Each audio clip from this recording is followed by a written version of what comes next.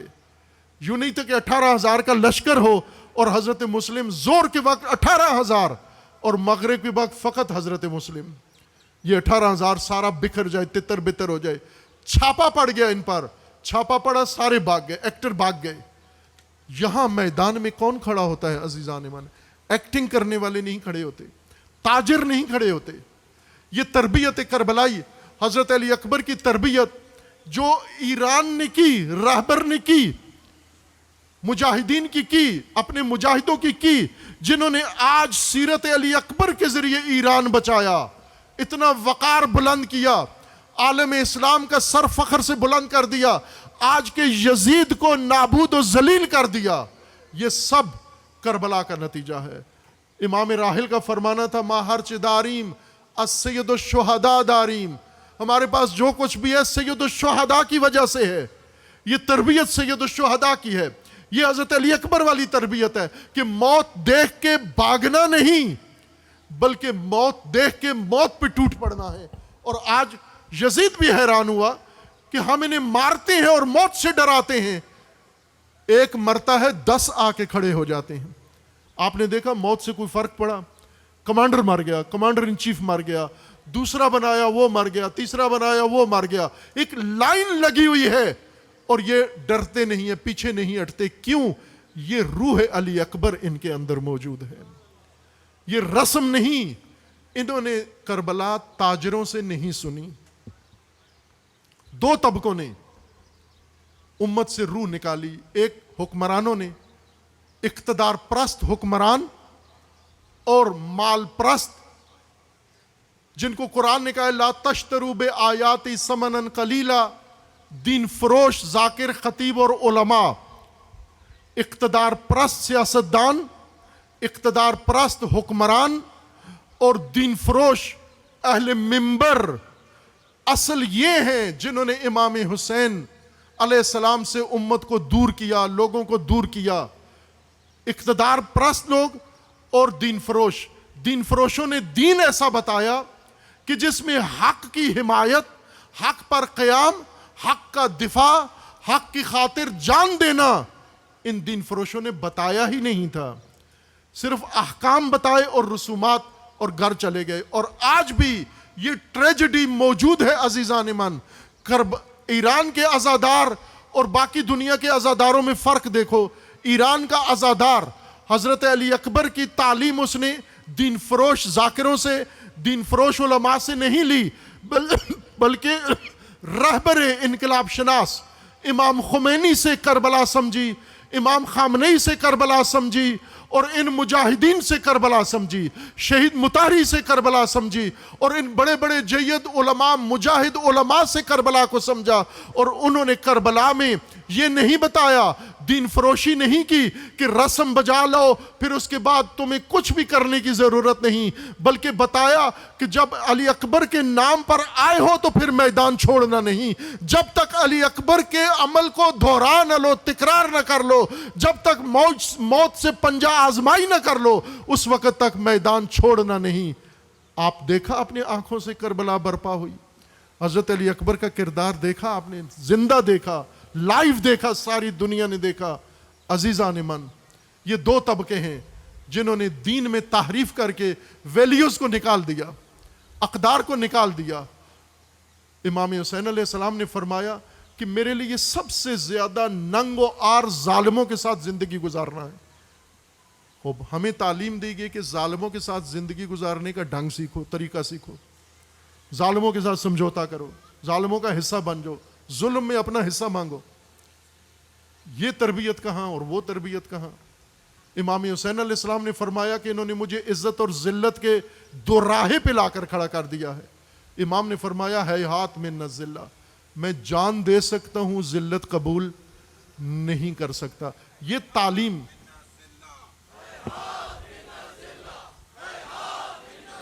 سب مل کے، دونوں ہاتھ اٹھا کے، سب مل کے، ہے ہاتھ من الذلہ، ہے ہاتھ من الذلہ، ہے ہاتھ من الذلہ، ہے ہاتھ من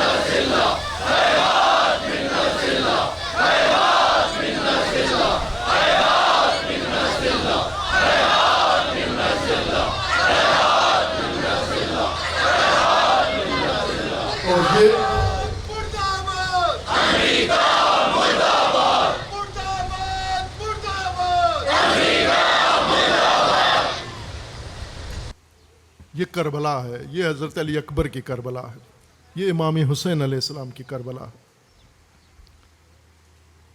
دین فروشوں کی کربلا۔ ابھی آپ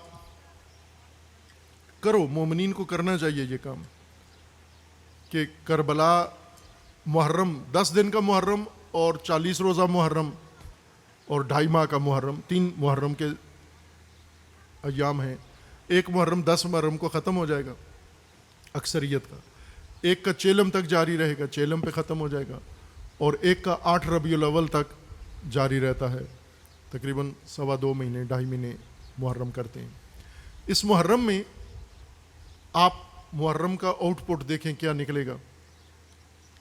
سب سے پہلے مجالس پڑھنے والوں کے اکاؤنٹ چیک کریں، آپ بناؤ، یہ ایپ بناؤ اور رسائی پیدا کرو کہ انہوں نے محرم میں کتنا کمایا ہے، امام حسین کے ذکر سے کتنا کمایا ہے، علی اکبر کے ذکر سے کتنا کمایا ہے، علی اصغر کے ذکر سے کتنا کمایا ہے، بی بی زینب کے ذکر سے کتنا کمایا ہے، شہداء کے ذکر سے کتنا کمایا ہے۔ اکاؤنٹ ابھی محرم کے آغاز میں دیکھ لو کتنا ان کے اکاؤنٹ میں ہے، اور پھر محرم کے اختتام پر جائزہ لینا کتنی ٹرانزیکشن ہوئی ہے، کتنا ان کے پاس ہے، بانیوں سے پوچھو کتنا دیا انہوں نے۔ کیا ان سے توقع ہے کہ یہ ہمیں حضرت علی اکبر کی کربلا بتائیں گے؟ یہ وہ کربلا بتائیں گے جس میں آج کا جوان حضرت علی اکبر کی شبیہ بنے اور شبیہ بن کر مجاہدین کی طرح موت سے پنجہ آزما ہو؟ اس چیز کو جائزہ لیں جبکہ کربلا آپ کے سامنے موجود ہے، آپ محتاج نہیں ہو کربلا کو سمجھنے کے لیے کسی کے بھی۔ امام حسین کے خطبے موجود ہیں، تاریخ موجود ہے، اور مجالس برپا کرو، گھر گھر مجالس برپا کرو، ہر محلے میں مجالس برپا کرو۔ ہر مومن عہد کر لے کہ کم از کم سال میں ایک دفعہ اس نے ایک مجلس اپنے گھر کرانی ہے۔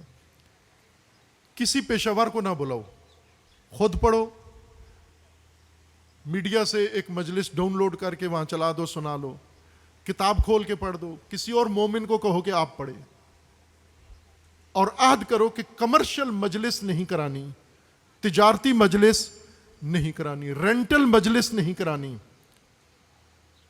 رینٹل مجالس ان کا اثر رسومات ہوتا ہے، لیکن جو مجالس ایران میں ایرانی جوانوں نے سنی ہیں وہ مجالس بھی ہو سکتی ہیں جس سے یہ جوان نکلتے ہیں اور یہ قوم نکلتی ہے۔ عزیزان، یہ بھی ایک تربیت کا نتیجہ ہے۔ فرق یہ ہے کہ کربلا اور عاشورہ کی اقدار، ایک کتاب ہماری اقدار عاشورہ چھپی ہوئی ہے کہ یہ ایڈیشن اس کے ہیں کہ امام حسین علیہ السلام نے کربلا میں کون سی اقدار زندہ کی، کن اقدار کی بنیاد پر یہ قیام ہوا، اور جن کا شکوہ امام فرما رہے ہیں کہ دنیا بدل گئی ہے، دنیا بگڑ گئی ہے، اور دنیا کے بگاڑ کی علامت یہ ہے کہ حق اس سے اٹھ گیا ہے۔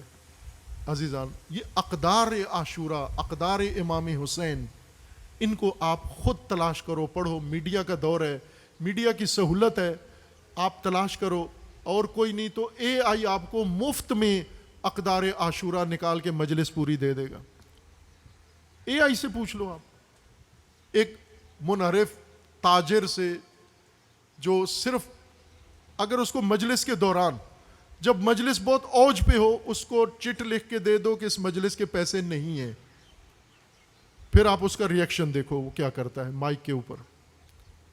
کرو، یہ تجربہ کرو، جب وہ مجلس اس نے اٹھائی ہو، یہ بہت اوج پہ ہو، مجمع کو بھی لے کے جا رہا ہو، آپ اس کو چٹ لکھ دو کہ پیسے نہیں ہیں، مجلس فری ہے ساری، پھر آپ دیکھو کہ اس کا جذبہ، اس کا عشق، اس کا غم امام حسین سے عقیدت کدھر جاتی ہے اس کی۔ اقدار کی مجلس، اقدار عاشورہ، عاشورہ اقدار نے برپا کیا ہے، عاشورہ ویلیوز نے برپا کیا ہے، اور سب سے بڑی ویلیو الاقدار حق پرستی ہے جو حضرت علی اکبر علیہ الصلوۃ والسلام نے بیان کی ہے، اور حضرت علی اکبر نے جو فرمایا وہ کر کے دکھایا۔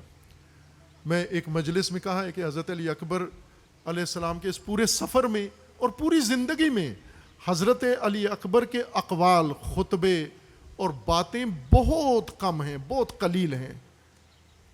اس کا یہ مطلب نہیں کہ کہنے کے لیے کچھ نہیں تھا، اس کا یہ مطلب ہے کہ امام کے سامنے خاضع، تسلیم اور مطیع تھے۔ امام کے سب سے زیادہ قریب حضرت علی اکبر تھے۔ جب امام علیہ السلام سو کے اٹھے تو حضرت علی اکبر اتنے قریب تھے کہ امام کا گریہ بھی سن لیا اور امام کی انا للہ و الیہ راجعون بھی سن لیا، بلکہ امام کے ساتھ سایہ بن کر، حضرت علی اکبر امام کے ساتھ سایہ بن کر چلتے تھے، زندہ تھے۔ انتہائی خلوت میں فقط دور ہوتے تھے اور وہ بھی باہر پہرا دیتے تھے، چونکہ یزیدی امام حسین علیہ السلام کو مکہ میں تلاش کر رہے تھے، موقع ڈھونڈ رہے تھے، لیکن یہ موقع امام نے نہیں دیا۔ اس میں یزیدیوں کو ناکام کرنے میں سب سے زیادہ دخل حضرت علی اکبر کا تھا۔ ایک لحظہ کے لیے بابا کو تنہا نہیں چھوڑا، اس طرح حفاظت کی بابا کی سایہ بن کر، موقع نہیں دیا۔ اور جب تک زندہ رہے ایک معمولی آنچ بھی امام حسین پر نہیں آنے دی۔ اور پھر وہ وقت آ گیا جب اپنا کہا ہوا اب عمل کر کے دکھانا ہے۔ لا نبالی بالموت، اے بابا ہمیں موت کی پرواہ نہیں ہے۔ روایات میں ہے کہ جب تمام انصار امام حسین علیہ السلام کے شہید ہو گئے، اس وقت سب سے پہلے ہاشمیوں میں سب سے پہلی ہستی امام حضرت علی اکبر ہیں، بابا کے پاس حاضر ہوتے ہیں اور آ کر اذن جہاد مانگتے ہیں۔ سید الشہداء علیہ السلام سب کو اذن دیتے ہوئے روکتے تھے کہ آپ پر لازم نہیں ہے، آپ کے لیے واجب نہیں ہے، یہاں تک جو آپ آ گئے ہو آپ نے اپنا حق ادا کر لیا ہے، آپ اگر یہاں سے چلے جاؤ تو میں راضی ہوں۔ لیکن واحد ہستی جن کو امام نے نہیں روکا کہ بیٹا آپ جا سکتے ہو، حضرت علی اکبر ہیں۔ جب اذن جہاد مانگا، سید الشہداء نے اذن جہاد دے دیا۔ پھر اس کے بعد حضرت علی اکبر بیویوں کے پاس جاتے ہیں وداع ہونے کے لیے، اور جا کر یہ فرماتے ہیں پھوپھی اماں مجھے جہاد کا اذن مل گیا ہے۔ جناب زینب اولیاء فرماتی ہیں بیٹا اکبر، میں نے تیرا کھلا ہوا چہرہ دیکھ کر، تیرے چہرے پہ تبسم دیکھ کر میں سمجھ گئی تھی کہ تو نے یہ بشارت پا لی ہے۔ بیبیاں حضرت علی اکبر کے گرد حلقہ بناتی ہیں، حضرت علی اکبر کو وداع کرتی ہیں۔ کیا تعلق تھا بیبیوں کا حضرت علی اکبر سے، یہ شہادت کے بعد روایت نے بیان کر دیا ہے۔ میں عرض کروں گا کہ بیبیوں کا کیا تعلق تھا حضرت علی اکبر سے۔ حضرت علی اکبر خیام سے رخصت ہوتے ہیں، بیبیوں سے رخصت ہو کر اب گھوڑے پر سوار ہونے کا وقت آتا ہے۔ آج پہلی دفعہ امام حسین علیہ السلام حضرت علی اکبر کو تیار کرتے ہیں، گھوڑے پہ سوار کرتے ہیں۔ پہلے ہمیشہ حضرت علی اکبر بابا کو گھوڑے پر سوار کرتے تھے، لیکن آج امام بیٹے کو گھوڑے پر سوار کرتے ہیں۔ گھوڑے پر سوار کر کے پھر اس کے بعد حضرت علی اکبر چلتے ہیں، چند قدم گھوڑے کو چلاتے ہیں، احساس ہوتا ہے کہ بابا پیچھے آ رہے ہیں۔ حضرت علی اکبر نے گھوڑا موڑ لیا اور فرمانے لگے بابا کیا بیٹے سے جدائی مشکل ہو رہی ہے، بیٹے سے جدائی مشکل ہو رہی ہے۔ حضرت امام حسین نے فرمایا بیٹا تیرا جوان بیٹا ہوتا، تیرا علی اکبر ہوتا، پھر وہ تو اپنے ہاتھوں سے رخصت کرتا اور ایسی رخصت کرتا جس میں کبھی پلٹ کے نہ آتا، تو بیٹا اس وقت تجھے احساس ہوتا۔ حضرت علی اکبر فرماتے ہیں بابا آپ ساتھ چلیں گے، مجھ سے میدان میں نہیں جایا جائے گا۔ امام حسین علیہ السلام واپس خیمہ میں تشریف لاتے ہیں، آ کر انتظار کرتے ہیں، اس لمحے کا انتظار کرتے ہیں، اس امتحان کا انتظار کرتے ہیں جو اللہ نے ابراہیم سے لیا تھا منا کے اندر، مسلح کے اندر۔ اس لحظے کا انتظار کرتے ہیں، وہ گھڑی کب آتی ہے۔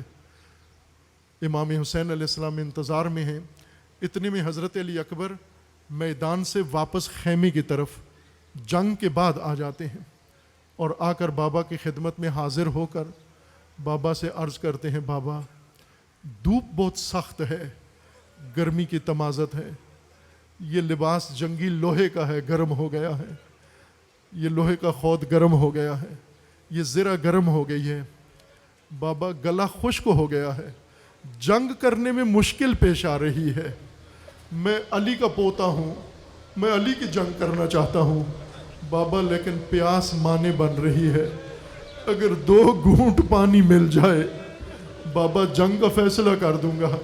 سید الشہداء نے آسمان کی طرف ہاتھ اٹھا کے دیکھا اور پروردگار کی بارگاہ میں عرض کر لگے، خدایا یہ کیسا امتحان ہے، جوان بیٹا آخری وقت میں کچھ مانگ رہا ہے باپ سے، اور کیا مانگ رہا ہے؟ 2 گھونٹ پانی مانگ رہا ہے، لیکن حسین کے پاس 2 گھونٹ پانی نہیں ہے۔ امام حسین علیہ السلام فرماتے ہیں، بیٹا اپنی زبان نکالو باہر۔ حضرت علی اکبر نے زبان نکالی، امام حسین نے اپنا منہ کھول کے فرمایا، بیٹا میرے منہ میں اپنی زبان ڈال دو۔ حضرت علی اکبر نے بابا کے منہ میں زبان رکھی اور فوراً باہر نکال لی اور فرماتے ہیں، بابا آپ کا گلا تو مجھ سے بھی زیادہ خشک ہے، آپ کی پیاس تو مجھ سے بھی زیادہ شدید ہے۔ امام حسین علیہ السلام نے اپنے ہاتھوں سے انگشتر نکال کر حضرت علی اکبر کے دہن میں رکھی اور فرمایا، بیٹا یہ منہ میں رکھو، پیاس بجھ جائے گی، اور اے بیٹا حقیقی پیاس تو آپ کی ابھی بجھنے والی ہے، بیٹا آپ میدان میں جاؤ، آپ کی پیاس بجھ جائے گی۔ ماں زہرا حوض کوثر پہ تشنا اکبر کو سیراب کرنے کے لیے پانی گوارا پانی کا کاسا لے کر منتظر ہیں، بابا علی منتظر ہیں، نانا منتظر ہیں، میرے بیٹے ان قریب پیاس بجھنے والی ہے۔ حضرت علی اکبر روانہ ہوتے ہیں، اس پیاس کی شدت میں امام حسین حسرت سے دیکھ رہے ہیں، پیاسا بیٹا جس کی پیاس بھی نہیں بجھا سکا، یہ امتحان اللہ نے لیا۔ امام پھر آ کے خیمے میں انتظار میں ہے، اور پھر وہ گھڑی آ پہنچتی ہے کہ جب مقتل سے آواز آتی ہے، علیک السلام یا ابت، اے بابا اکبر کا سلام ہو، اب آپ کا شبیہ رسول زین پہ نہیں ہے۔ امام حسین علیہ السلام نے یہ آواز سنی، پھر اس کے بعد کس طرح مقتل میں پہنچے، بہت دشوار تھا امام کے لیے۔ امام جب حضرت علی اکبر کی بالین پہ پہنچے، سر اقدس اکبر کو اٹھا کر اپنے آغوش میں رکھا، گال کے ساتھ گال چپکایا، اور اس وقت دعا کی اور فرمایا، میرے بیٹا ابھی سیراب ہو جاؤ گے، ابھی حوض کوثر پہ پہنچ جاؤ گے۔ حضرت علی اکبر کو خطاب کیا چند مرتبہ، بیٹا میرا پیارا اکبر، بنیا علی، اے میرے علی بولتے کیوں نہیں ہو؟ علی میں ایک مرتبہ پکارتا تھا، آپ فوراً آ جایا کرتے تھے، علی میں بار بار پکار رہا ہوں، میرا علی بولتا کیوں نہیں ہے؟ امام علیہ السلام نے دیکھا حضرت علی اکبر کی سانسیں تو چل رہی ہیں لیکن بولنا دشوار ہے زخم کی وجہ سے، چہرے پر خون ہے، آنکھ پہ خون ہے، منہ میں خون ہے۔ امام علیہ السلام نے وہ خون صاف کیا حضرت علی اکبر کا۔ حضرت علی اکبر نے بولنا چاہا، لب ہلے لیکن آواز نہیں نکلی، لیکن سید الشہداء نے وہ آواز سن لی، اور وہ آواز کیا تھی؟ حضرت علی اکبر فرماتے ہیں، بابا جب میں زین سے زمین پہ گرا اور آپ کے پہنچنے تک میں نے عالم رویا میں رسول اللہ کو دیکھا، میں نے بابا علی کو دیکھا، میں نے ماں زہرا کو دیکھا۔ بابا وہ کہہ رہے تھے، اے بیٹے اکبر ہمارے حسین کو کہہ دو، پیاسے حسین کو کہہ دو ہمیں انتظار میں نہ رکھو، ماں زہرا منتظر ہے۔ بابا آپ کا انتظار ہو رہا ہے بابا۔ اور اس کے بعد سید الشہداء نے انا للہ و انا الیہ راجعون پڑھا۔ اب بڑی مشکل منزل یہ آگئی کہ حضرت علی اکبر کو اٹھا کر خیام میں کیسے لے جائیں۔ بیبیاں حضرت علی اکبر کا دیکھ کر ان کی کیا کیفیت ہو جائے گی۔ بعض روایات میں ہے کہ سید الشہداء نے اکیلے اٹھا کر حضرت علی اکبر کو گھوڑے کی زین پر لٹایا اور پھر خیمے میں لے کر آئے۔ ایک روایت میں ہے کہ ہاشمی جوانوں کو بلایا اور کہا کہ آؤ حسین کی مدد کرو، علی اکبر کو اٹھا کے خیمے میں لائیں۔ ہاشمی جوان آئے، ہاشمی جوانوں نے مدد کی، سید الشہداء نے حضرت علی اکبر کو زین پہ رکھا، اور اب مہار خود امام حسین نے پکڑی اور آگے آگے چل رہے ہیں، اور گھوڑے پر ذوالجناح کے اوپر حضرت علی اکبر کا لاشا ہے۔ اور آہستہ آہستہ جب خیام کے قریب پہنچتے ہیں، ابھی خیمے میں نہیں پہنچے، بیبیوں کو خبر ہو گئی اکبر شہید ہو گئے، کوہرام برپا ہوا۔ روایت میں لکھا ہے حضرت زینب علیہ فریادیں کرتی ہوئی، سر پیٹتی ہوئی، وا علیہ واہ فاطمہ واہ مصیبتہ، دوڑی ہوئی آئی اور لاش علی اکبر سے لپٹ گئی۔ روایت میں لکھا ہے یہ تاریخ میں پہلی دفعہ ہوا، بی بی زینب کے سر سے چادر ہٹ گئی، بی بی بغیر چادر کے آ کے اپنے بھتیجے سے لپٹ گئی، علی اکبر سے لپٹ گئی۔ سید الشہداء نے بی بی زینب کو پکڑا، جلدی خیمے میں لے جا کر فرمایا بی بی بےتابی نہ کرو، چادر سر پہ لو، خبردار کبھی خیمے سے باہر نہیں آنا۔ یہ آسان مرحلہ تھا، ایک مشکل مرحلہ آئے گا۔ بی بی زینب وہ مرحلہ کیا ہوگا جب مجھے خیمے سے رخصت کرو گی؟ بی بی میں خیمے میں بھی نہیں آؤں گا، میری لاش خیمے میں نہیں آئے گی۔ زینب وہ منظر کے لیے تیار ہو جاؤ۔ اللہ لعنت اللہ علی الظالمین، فَسَيَعْلَمُ الَّذِينَ ظَلَمُوا أَيَّ مُنْقَلَبٍ يَنْقَلِبُونَ۔ ماتم حسین۔